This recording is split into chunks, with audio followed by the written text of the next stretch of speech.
What's up TNA Impact Wrestling fans, this is Nick here and I'm going to be doing the TNA Impact Wrestling review for the 20th and the 6th 2013. This emanated from the Peoria Civic Center in Peoria, Illinois. Match number 1 was a BFG series match. It was Mr. Anderson versus Joseph Park, TNA's resident lawyer. It's a cool BFG series match won by Anderson after the mic check on Park, and due to interference from Doc, helped Anderson obtain 7 points in the Battle for Glory series. This would be a great way for Anderson to reclaim his TNA World Heavyweight title by winning the Battle for Glory series. Should be epic if that happens. Match number 2 was another BFG series match and was Jay Bradley versus the greatest man that ever lived, Austin Aries. It's a cool BFG series match and an impressive victory for A-Double after dropping Big Bradley with his brainbuster to obtain 7 points in the Battle for Glory series. He's another one of my favourites to win the Battle for Glory series, Austin Aries, the longest reigning X Division champion. It'd be so awesome if he had another TNA title reign and win the Battle for Glory series this year. I'm rooting for A-Double to win the BFG series this year as he's one of my favourite wrestlers. Go A-Double, you rock, dude. Match number 3 was another BFG series match and was Hernandez versus Christopher Daniels. Pretty mediocre BFG series match, wasn't too impressed with this match, and was won by Daniels after the BME on Supermax to gain 7 points in the Battle for Glory series. He's another guy that needs a push for that world title in TNA, Christopher Daniels, because he's been X Division champion, he's been a tag team champion, but now I feel he needs the world title to his resume, and be awesome if he won the Battle for Glory series, as he's not one of my favourite wrestlers, Christopher Daniels. But personally, I want A-Double to win the Battle for Glory series as he's my main favourite in TNA at the moment. Match number 4 was yet another BFG series match, and this was probably the best match on the entire show, and was Kazarian versus the Brit Magnus. An excellent BFG series match, and I mean it was literally an excellent encounter, and was won by Magnus after making Kazarian submit to the Texas Cloverleaf to gain 10 points in the Bound for Glory series. I think he deserves a push as well, Magnus, because he's a great athletic, very charismatic guy. This match proved that he can step up his game and compete in main event profile type matches.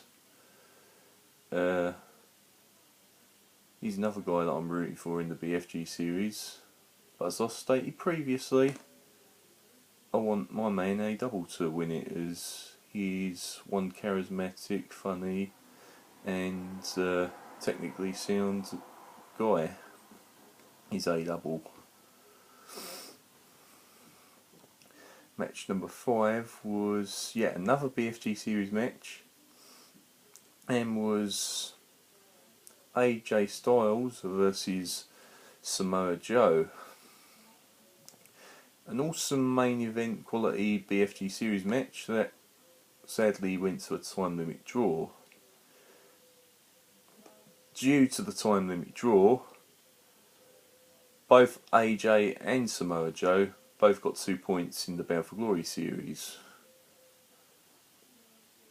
Would make sense for AJ Styles to win the Bound for Glory series as well, because if you remember last year at Bound for Glory, he lost a match in which Storm pinned him, which meant that he wouldn't get a title shot until Bound for Glory of this year. So would kind of make sense if he won the Bound for Glory series and then, you know, challenge for that world title, because, you know, last year when that happens, you know, he got pinned by the Storm and wouldn't be allowed a shot till this year.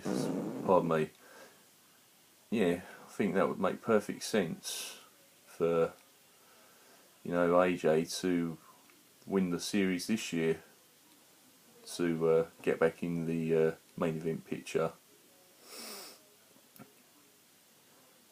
Match number 6 now, guys, was a BFG series match and was the TNA main event of the evening, and was a battle between two former Bound for Glory. No, this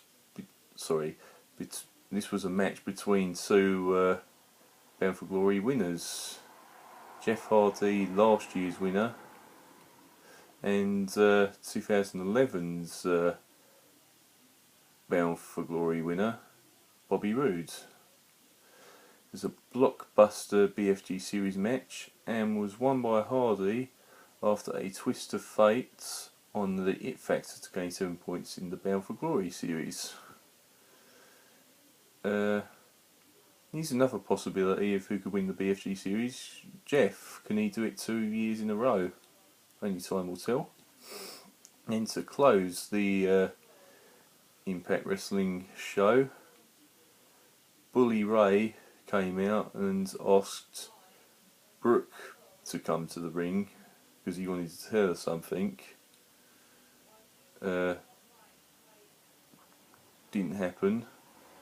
The music of the main event Mafia played. Sting came out in his corporate suit.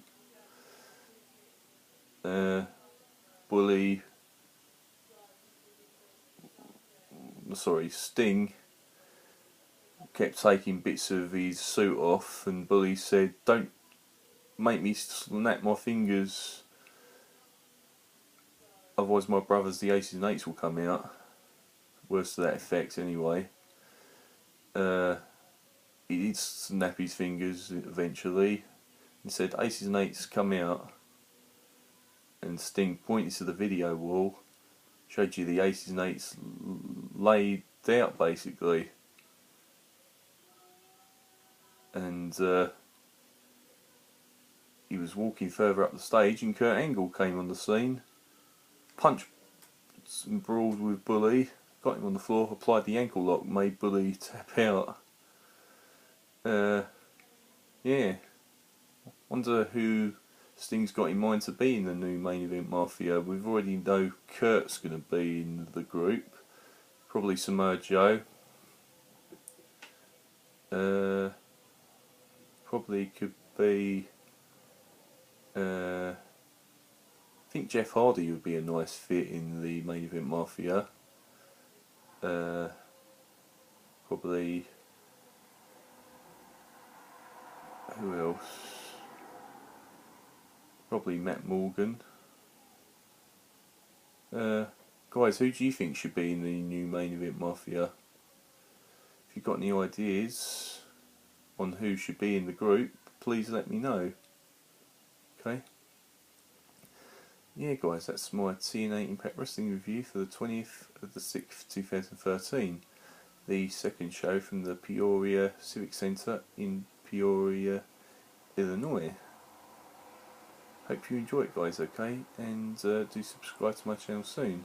Please send me your feedback on Impact Wrestling, okay? Because your feedback matters the most. Bye, guys.